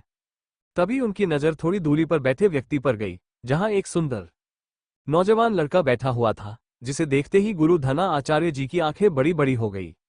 वो तुरंत उस व्यक्ति को पहचान गए थे। वो इस चेहरे को कभी अपने सपनों में भी नहीं भूल सकते थे। शुरुआत में उन्हें नहीं पता था कि यह व्यक्ति कौन है और कहां से आया है, परंतु जब एक बार धना आचार्य जी किसी कार्य से प्रधानाचार्य जी से मुलाकात के समय उनकी मुलाकात इस अनजान व्यक्ति से हुई थी, जो उस समय धना आचार्य जी को बहुत ही रहस्यमय और शक्तिशाली व्यक्ति लगा था, क्योंकि उसे स्वयं रहस्यमय अकादमी के सबसे शक्तिशाली प्रधानाध्यापक भी बहुत ही सम्मान के साथ उनसे बातें कर रहे थे, जिसे देख धना आचार्य जी बहुत हैरान थे। इसलिए उन्होंने बातों बातों में प्रधानाध्यापक जी से सवाल किया कि वो व्यक्ति कौन है। तब उन्होंने उन्हें बताया था कि इस व्यक्ति ने कुछ वर्षों पहले उनकी जान कई खतरनाक लोगों से बचा आई थी, जिनका सामना स्वयं प्रधानाध्यापक जी भी नहीं कर पा रहे थे, पर इसने कुछ ही पल में उन लोगों को मौत के घाट उतार दिया था। उस दिन उन्हें इस अनजान व्यक्ति की शक्ति का अंदाजा हुआ था कि यह कोई आम इंसान नहीं है। ये दिखने में जितने शांत स्वभाव के लगते हैं, असल में यह उससे कई गुना ज्यादा खतरनाक और निर्दय है, जिसका उदाहरण स्वयं प्रधानाचार्य जी ने धना आचार्य जी को बताया था कि उसने कितनी निर्दय तरीके से उन हमलावरों को कुछ ही पलों में खत्म कर दिया था। आज भी वो खतरनाक आंखें प्रधानाध्यापक जी भूल नहीं सकते थे। इसीलिए शायद प्रधानाध्यापक जी संत देवेश से इतना सम्मान करते हैं, जिसे सोच गुरु धना आचार्य जी ने जल्दी से आगे बढ़कर सम्मानपूर्वक देवेश को प्रणाम किया। उन्होंने थोड़ा झिझकते हुए उनसे सवाल किया, बड़े संत आप यहाँ, मेरा मतलब है कि प्रधानाचार्य जी ने बताया था कि आप अपने ध्यान में बैठे हुए हैं। जिसे सुन देवेश, जो गुरु धना आचार्य जी के ऐसे अचानक उसके और उनकी छोटी बिल्ली के बीच में आने से नाखुश थे, उन्होंने धन आचार्य जी के सवालों का कोई जवाब नहीं दिया। उल्टा उन्होंने धना आचार्य जी से ही सवाल किया, गुरु धना आचार्य जी आप इस समय अचानक यहाँ कार्यालय में क्या कर रहे हैं? जिसे सुन गुरु धना आचार्य जी थोड़े से हड़बड़ा गए। अब वो उन्हें क्या बताएं कि वो क्यों यहाँ आए थे। इसलिए उन्होंने जल्दी से अपनी बातों को संभालते हुए देवेश से कहा, वो मैं यहाँ अपने शिष्य रुद्र को लेने आया हूँ। आज की प्रतियोगिता के बाद अब उसे आगे की प्रतियोगिता के लिए तैयार भी करना, और अब आराम का समय भी हो चुका है। गुरु धना आचार्य जी के मन में इस समय जो वाक्य आए, उन्होंने जल्दबाजी में इस समय सब बोल दिए।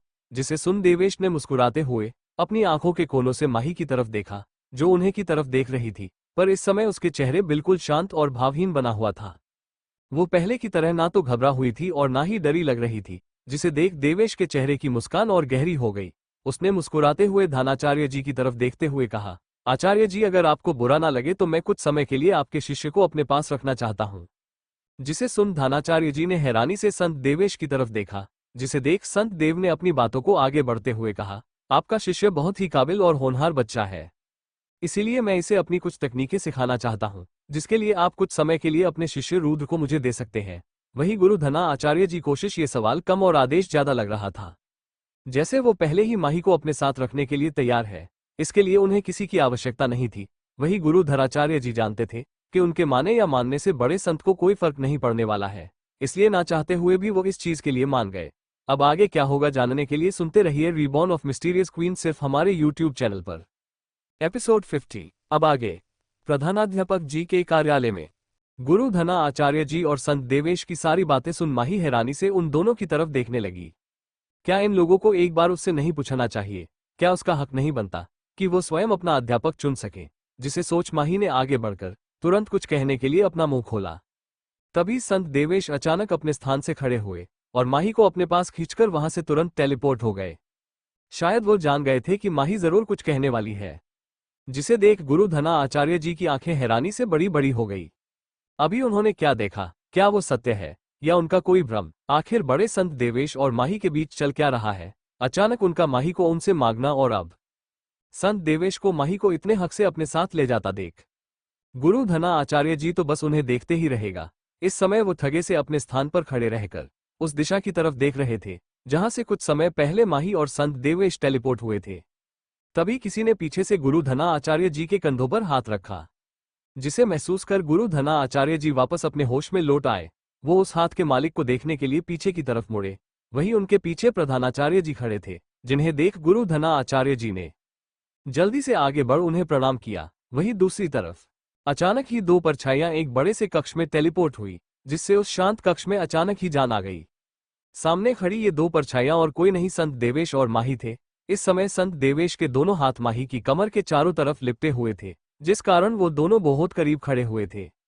वही माही हैरानी से अपने सामने खड़े व्यक्ति को देख रही थी, जो अचानक ही उसे अपने साथ एक अनजान स्थान पर ले आया। माही ने अपना सर उठाकर अपने सामने खड़े पहाड़ के समान लंबे व्यक्ति की तरफ देखा, जिसके शरीर के सामने वो इस वक्त किसी छोटे बिल्ली की तरह लग रही थी। वही संत देवेश अपनी आंखों में एक चमक के साथ माही की तरफ देख रहे थे, जिसे देख माही तुरंत अपने ख्यालों से बाहर आकर अपनी नजरें हटाकर उनसे दूर होने कोशिश करने लगी। परंतु काफी देर की कोशिशों के बाद भी माही देवेश की पकड़ से नहीं निकल पाई, जिसे देख माही के शांत चेहरे पर अचानक गुस्सा दिखने लगा। वो अपनी शक्तियों का प्रयोग करके भी अपने आप को संत देवेश की पकड़ से नहीं छुट्टा पा रही थी, जिसे सोच सोच कर ही अब माही का गुस्सा और बढ़ने लगा था। उसने अपने गुस्से भरी काली आंखें से सामने खड़े पहाड़ जैसे व्यक्ति को देखा, जिसे देखकर ऐसा लग रहा था कि उसे माही के प्रयासों से कोई फर्क नहीं पड़ रहा था। वो तो अपनी आंखों में चमक लिए जो उसे अपना नीचे दबने के लिए तैयार खड़ा था। माही ने थोड़ी चिड़चिड़ाहट के साथ अपना मुंह बनाते हुए कहा, क्या आपको लड़के पसंद है जो आप मुझे इस तरह चिपक रहे हैं? पर आपकी जानकारी के लिए मैं आपको बता दूं कि मुझे पुरुषों में कोई दिलचस्पी नहीं है। जिसे सुन संत देवेश ने अपनी आईब्रो को ऊपर उठाते हुए अपनी गहरी एम्बर आंखों से कुछ समय माही की काली आंखों में देखा। अचानक कुछ सोचकर उनके चेहरे पर एक शरारती मुस्कान आ गई, जिसे शायद माही नहीं देख पाई थी, क्योंकि इस समय माही का पूरा ध्यान संत देवेश की पकड़ से छूटने पर था। वही संत देवेश धीरे धीरे माही की तरफ झुकने लगे, जिसे देख माही का सारा गुस्सा एक पल में गायब हो गया। अचानक ही उसके चेहरे पर हैरानी और घबराहट के भाव आ गए। वो जल्दी से पीछे होने की कोशिश करने लगी, परंतु संत देवेश ने उसे काफी मजबूती से पकड़ रखा था, जिसे उसका निकलना माही को अब नामुमकिन लग रहा था। वही माही को ऐसे डरता और घबराता देख देवेश के चेहरे की मुस्कान और गहरी हो गई। पता नहीं क्यों, परंतु उन्हें माही को इस तरह परेशान करना अच्छा लग रहा था। वही माही ने अब डर के कारण अब तक अपनी आंखें बंद कर ली थी, जिसे देख संत देवेश कुछ समय रुककर ध्यान से माही के चेहरे को देखने लगे। उसकी वो बड़ी बड़ी पलकें जो उसकी काली आंखों को बंद कर हुए थे, जिसे वो बार बार फड़फड़ा रही थी, जो इस समय किसी तितली के समान लग रही थी। संत देवेश का ध्यान माही की आंखों से धीरे धीरे उसकी छोटी सी नाक और आखिर में उसके गुलाबी होठों पर आकर रुक गया। उनकी सुंदर एम्बर आंखें इस समय माही के गुलाबी होठों पर टिकी हुई थी, जिन्हें देख अनजाने ही उनकी आंखों के सामने अचानक वो दृश्य आ गया जिस समय माही ने उन्हें किस किया था, जिसे सोच उनका चेहरा जलने लगा। तभी माही के कानों में एक कठोर मगर दिल की धड़कनों को बेकाबू करने वाली आवाज आई, मुझे लड़कों में नहीं पर छोटी जंगली बिल्लियों में ज्यादा दिलचस्पी है। ये सब बातें सत देवेश माही के कानों के बिल्कुल करीब होकर कह रहे थे, जिस कारण माही उनके होठों को अपने कानों पर महसूस कर सकती थी। उनके सांसों की गर्माहट माही के कानों में गुदगुदी कर रही थी। वो आवाज माही को किसी बहते संगीत के समान महसूस हो रही थी, जिससे अचानक ही उसका दिल धड़कने दुगनी रफ्तार में दौड़ने लगा। इस समय उसका पूरा चेहरा एक गर्मी के कारण जलने लगा था। उसका पूरा शरीर जैसे किसी बर्फ के समान जम गया था। तभी किसी चीज के गिरने की आवाज से उन दोनों का ध्यान टूटा। दोनों ने एक साथ आवाज की दिशा की तरफ देखा, जहां एक काले कपड़े पहना हुआ व्यक्ति नीचे जमीन बेहोश पड़ा था। उसके हाथों में शायद कुछ सामान था, जो उसके गिरने के कारण टूटकर जमीन पर बिखर गया था। तभी जल्दी से एक और काली परछाई टेलीपोर्ट होकर वहां आए और उस बेहोश व्यक्ति को वहां से तुरंत ले गई। वहीं माही अपनी आंखों में उलझन के भाव लिए उसे दिशा में देखती ही गई। वो काली परछाई किसी हवा की तरह आई और आंधी की तरह वहां से गायब भी हो गई। वही इस सब सिलसिला के कारण संत देवेश की पकड़ माही पर हल्की हो गई, जिसे महसूस कर माही ने जल्दी से उनसे दूर हो गई और उनसे एक लंबी दूरी बनाकर खड़ी हो गई। वही इस बार माही को अपने आप से दूर जाता देख संत देवेश ने कुछ नहीं कहा। उन्होंने अपना सर हिलाया और सामने की तरफ चले गए। वहीं उन्हें इस तरह शांति से ज्यादा देख माही ने भी एक गहरी सांस ली और उनके पीछे पीछे आगे की तरफ बढ़ने लगी। कुछ ही समय में वह लोग एक अलग स्थान पर पहुंच गए। ये कक्ष आकार में बहुत ही विशाल और भव्य था। कक्ष के बाहर निकलते ही एक बहुत बड़ा बगीचा बना हुआ था, जिसे सुंदर लाल फूलों ने चारों तरफ से घेरा हुआ था। यह नजारा दिखने में जितना सुंदर था, उतना ही दिल को सुकून पहुंचाने वाला ही पता। सामने एक बड़ा सा पेड़ था, जिसके नीचे पत्थरों की एक सुंदर मेज बनाई हुई थी। उसके आसपास पत्थरों से ही कुछ कुर्सियों का निर्माण भी किया गया। संत देवेश आगे बढ़ते हुए उस स्थान पर जाकर बैठ गए। उन्होंने एक नजर अपने सामने खड़ी लड़की की तरफ देखा, जो किसी सावधान बिल्ली के समान लग रही थी। उसकी काली आंखें लगातार आसपास के नजारे को देखे जा रही थी, परंतु उसका शरीर किसी भी हमले के लिए तैयार और सावधान लग रहा था, जिसे देख उन्होंने अपना सर नामे हिला दिया। ये छोटी बिल्ली हमेशा इसी तरह उनके सामने एक कठोर व्यवहार रखती थी। वो सभी चीजों पर अपना ध्यान दे सकती थी, सिवाय उसके। उन्होंने टेबल पर अपनी 2 उंगलियों को खटखटाते हुए माही का ध्यान अपनी तरफ खींचा, जिसे देख माही, जो उसे सुंदर नजारे का लुत्फ उठा रही थी, उसने अपनी नजरों को उठाकर सामने बैठे व्यक्ति की तरफ देखा, जो उसे अपने सामने बैठने का इशारा कर रहे थे। वहीं दूसरी तरफ वह काली परछाई उस बेहोश व्यक्ति को अपने साथ एक दूसरे कक्ष में लेकर आए और सामने रखे बिस्तर पर उसे लेटाकर अपने आसपास कुछ ढूंढने की कोशिश करने लगी। तभी उसकी नजर सामने रखे पानी से भरे जग पर गई। उसने बिना ज्यादा सोचते हुए उस सारे पानी को बेहोश व्यक्ति के ऊपर डाल दिया। तभी एक तेज चिक के साथ वह व्यक्ति अपने होश में वापस आया। अब आगे क्या होगा जानने के लिए सुनते रहिए रिबॉर्न ऑफ मिस्टीरियस क्वीन, सिर्फ हमारे YouTube चैनल पर।